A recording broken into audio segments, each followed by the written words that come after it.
Yo, what is going on, everybody? What is going on? I got a killer for you today. This is thanks to my boy Jerome J, who tweeted this to me on Twitter. So thank you very much for that, man. I was a trophy wife and I loved it. Then I turned 40. But before I get into this, I've given you guys a little bonus link today. And this bonus link is there because I want to share a little something with you. I want to share a video of a couple of high school hoes getting what they deserved. Yeah, that's right. They got smacked the fuck out, but not before they laid into this dude who did nothing to them. They wanted to be treated like men? Fine, we'll treat you like men, because that's how men get treated. They get smacked the fuck out when they start something. Anyway, let me get on to this, because this is amazing. It was a joke. This is literally... The first line of this article says, it was a joke. The kind of joke that's actually true, but you laugh about it in the hopes of deflecting that truth. A thing you bring up before anyone else can. Ha ha ha, she's my trophy wife. Aren't we funny? I was in my early 20s when we met. He was already over 40, 17 years older than me. Not that there's anything wrong with that, by the way. And 17 gazillion times wealthier. Her words, not mine. He had a nice house and a lucrative business partnership and a 401k, and an Audi. Yeah, that's right. He's got the whole 666. I had student loans and a toaster oven and 2 cats. Well, I soon had just 1 cat. It was decided that I would give away one of mine before we married. He already had 2, and 4 cats would just be too many. One of mine had to go. Well, it actually didn't have to go. You could have been like, sorry, dude, it's 4 cats or it's nothing, and if you want to call off the wedding, that's fine, but my cat's more important to me because it's my baby, it's my pet. That's just how it is, right? You could have drawn the line, but no, you wanted to get married to that dude with the Audi and the 401k retirement plan. You wanted to get married to the dude that was, and I quote, 17 gazillion times wealthier than you, with your student loan debt and your toaster oven and your 2 cats and nothing else. Well, I soon had just 1 cat. Yep, yes you did. I got to make a Sophie's choice about it though. I chose Grub even though I'd raised him from a newborn kitten. Yes, you did choose to give away the baby that you raised as it from a newborn. Just to get money, wealth and status and marriage. Your choice, not mine, lady. That wasn't the first time I yielded, though it was an early one. How clear all these signposts are in the rear view mirror. You're going to miss your 30s if you marry him, my therapist warned me, or as I like to call them, feminists, because, you know, they're basically the same thing these days. If you have studied what's going on at university and therapy and psychology and philosophy and all of these sorts of things. My boy, man, 101 in the box. What's going on, man? And thank you to my brother, Price is Right Review, for that $2 donation. He says, hey, Sid, long time no chat. Hope you're doing well, bro. I am. I'm loving this article. My therapist warned me, you're going to start being his age, hanging out with his friends, living his life. I protested. Wasn't it just as likely that I would bring vibrant, young energy into his life? My creative interests, because I'm guessing she's an art grad, my creative interests and my hip friends. Well, semi-hip, I guess. I mean, we were all young. That's hip by definition, right? Right? The fact was, his life looked pretty good to me. My own life was a panicked, disorganized mess when I met him. Yes, it was. It was a panicked, disorganized mess when you met him. And he fixed that. But that wasn't good enough for you, was it? I was in a miserable relationship, had an abusive job, and was broke and freaked out. So what you're saying is that you were in a relationship and you monkey branched. Not that there's anything wrong with that, because that's just... Like, I'm past the point of being mad at monkey branching, hey. Like, I'm seriously past the point of that. But, you know, it just is what it is. So you can't be mad at how things are. I had no idea who I was and what I wanted or what to do about any of that. It's why I was in therapy in the first place. And then suddenly here was this man with his life all figured out. He was smart and attractive and stable. Such an adult, because you were such a child. I wanted a grown-up. I wanted to be a grown-up. So I married him. Yes, because that's how you become grown up as a woman. You marry a man that's got way more money than you and a much better life. I'm not gonna lie, having money makes so many things easier. If I miss anything from my trophy wife years, it's that. The first time I walked down a grocery aisle and realized I could just put things in my cart without having to keep a running tally in my head. It was amazing. I didn't stop at groceries. I began to haunt malls. I loved how familiar and comfortable they felt. So bright and clean and safe. All the nice stores with all the nice clothes in them. Clothes I could take home and wear and feel pretty. Feel, see that word? Feel. And feel pretty. And rich. I collected far too many pairs of boots. I started getting my hair cut at a fancy salon downtown, and then frosted too. I developed a craving for jewelry. Was I filling the vast emptiness inside? No, of course not. No, of course you're not doing that. You're totally not filling the vast emptiness inside. I was just indulging in things I'd never been able to have when I was poor and lost. Because I did a useless degree. That last little sentence was my input, but you know, that's basically what it was. My life got better in so many ways. I left the horrible, abusive job for a much gentler one. It wasn't the job I'd really wanted, the one I'd interviewed for and was offered. That one would have me working long hours and sometimes even weekends. It would have been challenging and paid well. So the job you really wanted was one that had you working long hours and weekends and would have been challenging and paid well, but the job that you really liked wasn't the one that you really wanted, so you didn't even know what you wanted, is basically what you're saying. That's pretty standard, to be fair, for you crazy cat ladies. But my husband wanted me around and didn't want me to lose me to work, so my gentle job was also part-time. My salary didn't matter to us anyway. He still made many times what I did, and I was able to take care of the laundry and the grocery shopping and going to the cleaners and keeping the social calendar and always being home when he got home.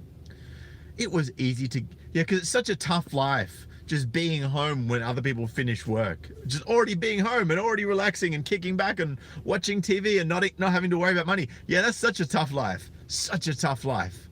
You poor girl. You poor defenseless little girl. It was easy to give in to what my husband wanted. He was kind and reasonable. He told me that his first wife had made so many non-negotiable demands and then she'd left him anyway. Again, textbook. He'd been badly hurt and he'd grown from it and learned how to assert his needs. Anyway, the things he wanted, they all seemed like good ideas, didn't they? And see, that's the thing, guys, right? Because he capitulated to his previous wife's demands. He doesn't capitulate to this girl's demands. Which is exactly the reason why she was attracted to him to begin with, because he wasn't a pushover and didn't capitulate to every one of her demands.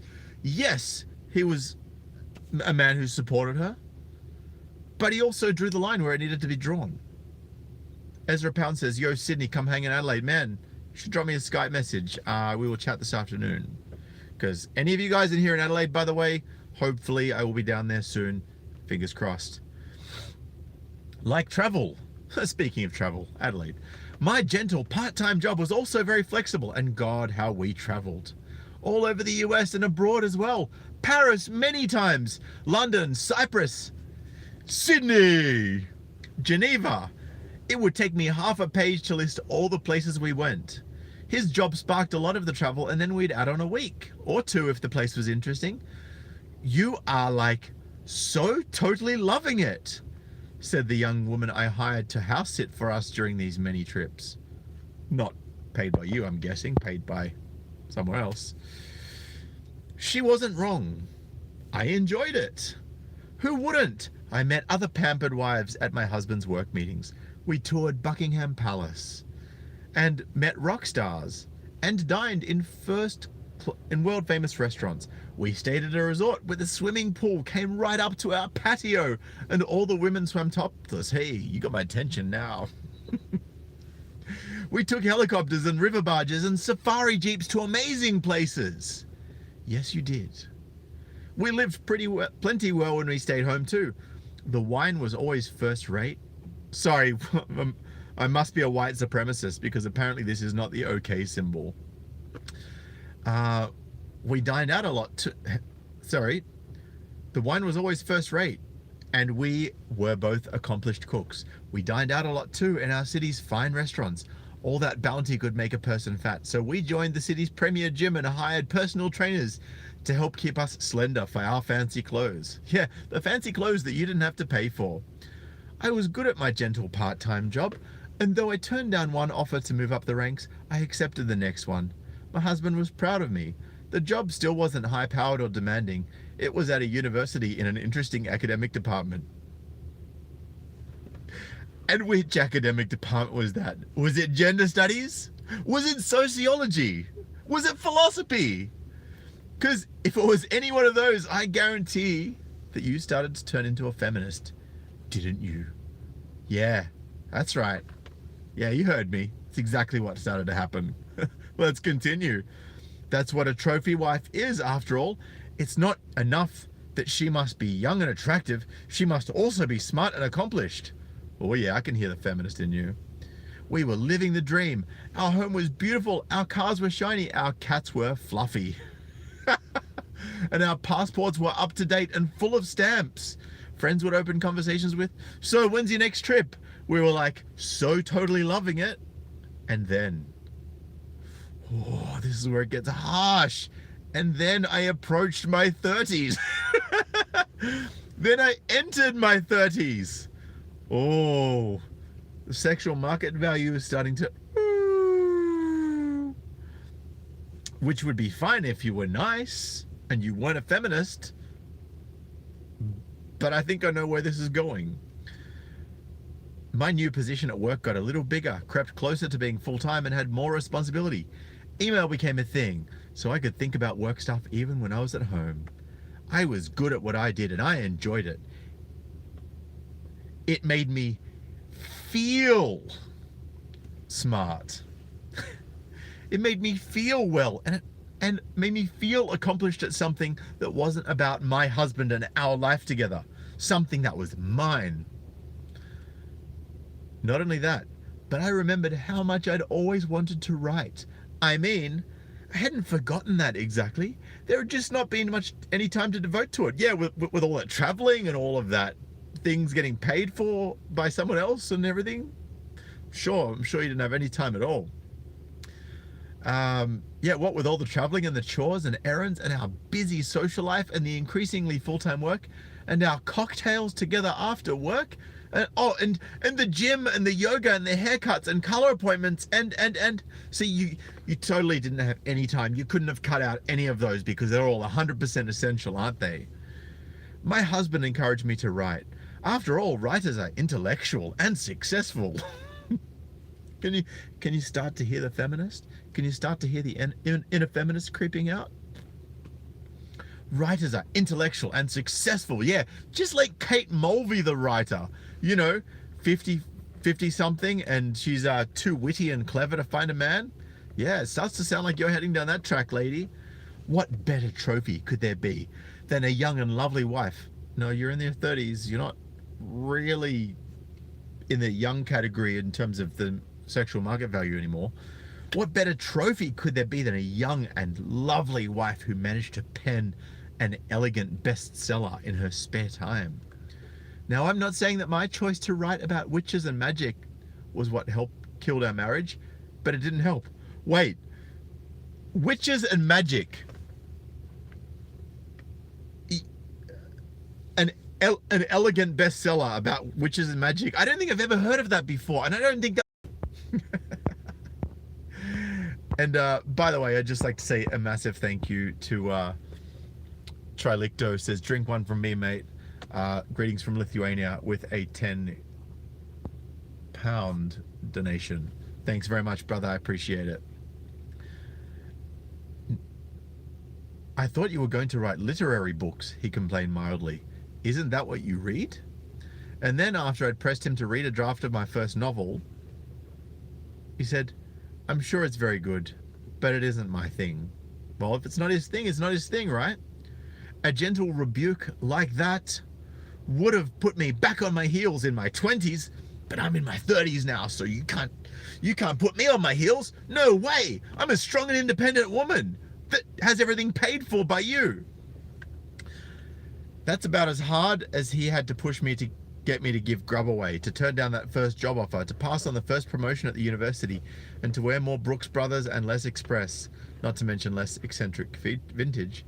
But then I found myself pushing back.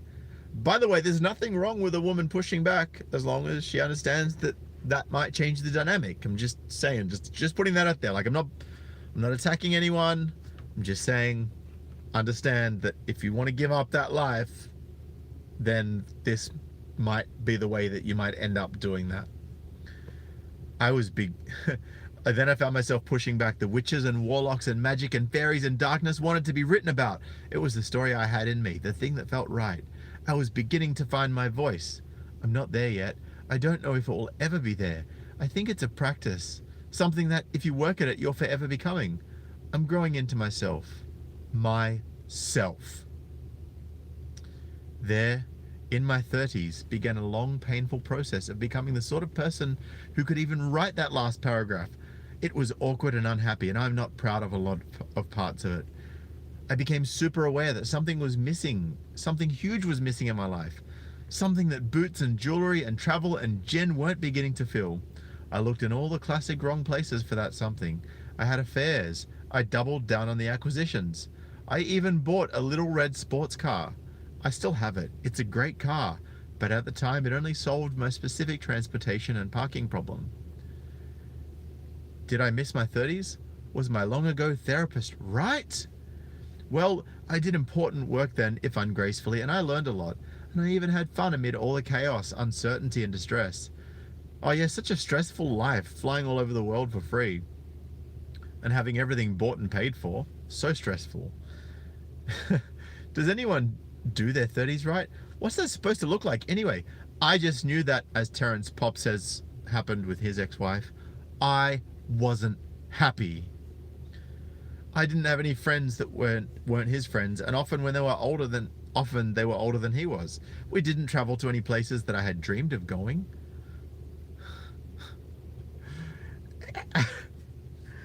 How many places did you dream of going that you hadn't gone to? You just said you were flying all over the world constantly, and your passport was full of stamps.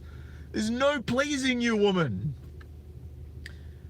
We didn't travel to any places that I dreamed of going. I didn't wear any clothes that he didn't like. Well, to be fair, he paid for them, so if you want to wear clothes that he doesn't like, maybe you should buy them yourself. But I know you don't want to do that, so I'm just going to continue anyway. He was nearing retirement, looking forward to a life of leisure and even more travel, because that's what men want to do when they retire. They want to kick back and relax and enjoy what they've worked for, like this dude. Trying to be the adult I had never managed to become, right? I was trying to grow up. After slowly undermining my marriage for years, so you would admit that you were undermining it, I blew it up spectacularly not long after I turned 40. There would be no going back. I didn't do this consciously, but somehow I must have known that I was never going to be who I wanted to be, who I could be if I stayed. I had to jump off the cliff into the fire, over the edge. It was scary, terrifying, because I'd done it behind my own back. I was completely unprepared. I didn't have a plan, a place to go, any savings or separate assets or anything. I just went. So you mean to say you had this dude paying for all of your boots, all of your clothes, your cars, your holidays, everything, and you were working and you had this job at the university that you were getting paid for, and yet you have zero savings? It says a lot about your financial responsibility. And I think you'll find a lot of women, particularly when they've lived such a lifestyle, are very irresponsible with their financials because they've never had to be responsible. It's just as simple as that. I didn't just leave my husband either. I left my job with its retirement plan and excellent health benefits. Well, stupid move on your part, lady. I left the entire state where I was born and where all my family were. I started over. I'm good now. so good. There was, of course, a divorce settlement, so I didn't have to go to baking water and Bisquick paste in my toaster oven to make it to the next payday. Yeah, so you cashed in. I built a new life in that new state. I made new friends, and I later broke up with a few of them when I realized the friendships weren't healthy for me. I began gardening and remembered how much I loved thrift store clothes. I took myself out to concerts and movies and talks that sounded interesting. I tried different relationship styles. I found a different type of job altogether. I'm now a freelance editor and proofreader. I write and publish books about witches and magic, and I actually get paid for all those things. And I'm gonna take a guess that you probably don't get paid enough for all of those things to cover your lifestyle on your own, but yet your retirement plan was what has given you the freedom to do so. Retirement plan, aka divorce raping your ex. Oh, here we go. I married a man who's my partner and not my boss. In fact, we're both freelancers. I wonder how much soy milk he drinks. No offense to any of you freelancers out there. No disrespect. I'm just saying that I can imagine that this may be the type of person that this individual could possibly be, you know, getting herself involved with. Having worked at a university, presumably in the arts faculty. Just saying. This feels better than I can possibly explain.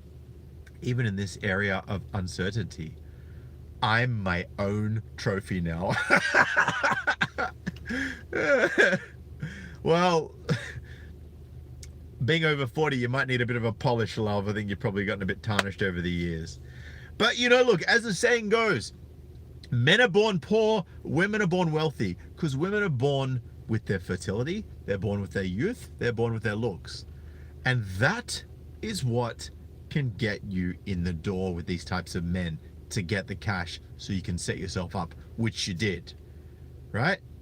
You cashed in on your fertility. You cashed in on your youth, right? You used that to get yourself into the right position, financially, that is. In other areas, I can't quite say. But men are born poor, right? So 18, 19, 20-year-old dudes, unless you're like a Chad, unless you're built, unless you're like super attractive looking, you're not going to get a lot of pussy. And if you do, it's going to be probably substandard. And that's fine. Whatever makes you happy. If you want to go there, go there. You know, I didn't have the biggest standards when I was a kid either. Like, man, you don't even want to know what I was banging when I was 18. But I'm way past that now. So, you know, you should improve your standards as you grow and as you build yourself. And I'm very happy to say that my standards have been pretty solid level for quite some time, because we have to go from poor to wealthy, right? Because when we actually build ourselves up, when we have ambition, when we have assets, when we have status, that's when we're rich, right? And that's when we attract the girls who are rich, right? That's where they pair up. And the dudes who are like, you know, not guys, I know there's some of you watching right now that are wondering, well, how can I make it for myself? You just need to trust in yourself, guys. Seriously, trust in yourself. Find something that you're passionate about. Monetize that shit. Find a way. Make it a side hustle. Just get something going on, man. Even if you're only making $20 a week to start off with, get started. 90% of success is showing up, guys. For real. Anyway, guys, I hope you enjoyed this video. Smash that thumbs up, and thank you very much to Jacob for that 50. I don't know what that currency is, DKK. I'm gonna have to look that up.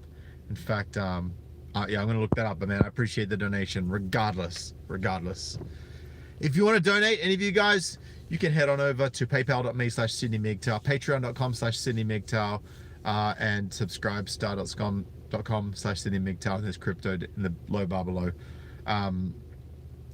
But more importantly, guys, more important than any donations that you might want to give, I'd really love it if you could share this video, smash the thumbs up, leave a comment after this live video finishes, just so we can get these videos trending again, so that more men can realize what's going on, and that, you know, essentially they're only going to hold on to a woman for as long as they make her feel the way that she wants to feel. And that's the reality of the situation. And that is the red pill that I'm dropping today.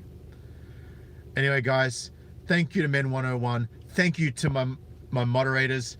Igor Miktow is here. Thank you to all the guys who donated. Price is Right Review, Jacob, and my boy here, Trilicto. I appreciate you all. Thank you, Brizzy Boy, for doing the moderating work. And good to see all Total Coaching in here, a fellow content creator. And Ezra, drop me a message after this video, brother. I'll catch you next time. Peace.